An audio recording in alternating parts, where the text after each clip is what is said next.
சங்கீதம் 3ஆம் அதிகாரம். கர்த்தாவே, என் சத்துருக்கள் எவ்வளவாய் பெருகியிருக்கிறார்கள்! எனக்கு விரோதமாய் எழும்புகிறவர்கள் அநேகர்.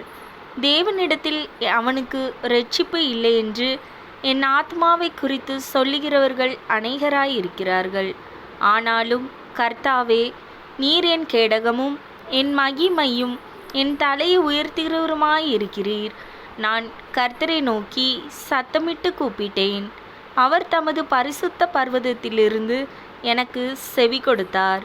நான் படுத்து நித்திரை செய்தேன், விழித்து கொண்டேன். கர்த்தர் என்னை தாங்குகிறார். எனக்கு விரோதமாக சுற்றிலும் படையெடுத்து வருகிற 10,000 பேருக்கும் நான் பயப்படேன். கர்த்தாவே, எழுந்தருளும். என் தேவனே, என்னை இரட்சியும். நீர் என் பகைஞர் எல்லாரையும் தாடையிலே அடித்து துன்மார்க்கருடைய பற்களை தகர்த்து போட்டீர். இரட்சிப்பு கர்த்தருடையது. தேவரீருடைய ஆசீர்வாதம் உம்முடைய ஜனத்தின் மேல் இருப்பதாக. ஆமேன். அல்லேலுயா.